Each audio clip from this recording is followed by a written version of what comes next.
তো দেখো বন্ধুরা, তোমাদের কাছে আবার চলে এসেছি একটা রেসিপি নিয়ে। তো আজকের আমি বানাবো মাছ দিয়ে টমেটো দিয়ে ঝাল।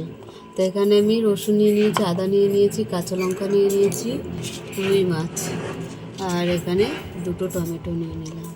নিয়ে আমি পেস্ট বানিয়ে নেব। মাছে হলুদ দিয়ে দিলাম, নুন দিয়ে দিলাম। কড়াইটা বসিয়ে দিয়েছিলাম, গরম হয়ে গেছে, তেল দিয়ে দিচ্ছি। এখানে আমি 8 পিস মাছ নিয়ে নিয়েছি, 4 পিস পেটি। একটু মাছটা ছেড়ে দিলাম, ভেজে নেব।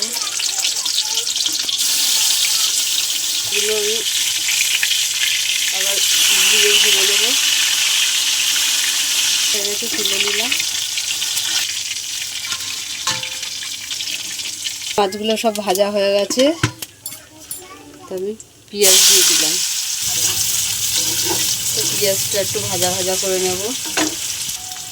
নুন দিয়ে দিলাম, হলুদ দিয়ে দিলাম, লঙ্কা গুঁড়ো দিয়ে দিলাম। একটু ভালো করে কষিয়ে নেব। অল্প একটু জিরে পাউডার দিলাম, অল্প একটু ধনে পাউডার দিলাম, অন্য জল দিয়ে দিলাম। এখানে আদা, রসুন, টমেটো, কাঁচা লঙ্কা দিয়ে দিলাম। সেই মশলাটা কষিয়ে নেব। মশলাটা কষানো হয়ে গেছে, তেল ছেড়ে দিয়েছে। এবার জল দিয়ে দেবো। জল দিয়ে দিলাম।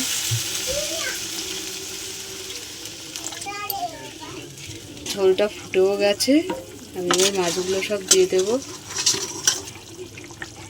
মাছটা হয়ে গেছে, নামিয়ে নিচ্ছি। তো আমাদের রুই মাছের ঝাল দেখো হয়ে গেছে।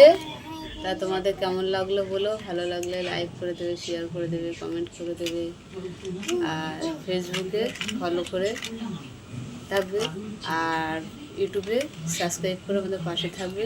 আজকের এই পর্যন্ত, টাটা।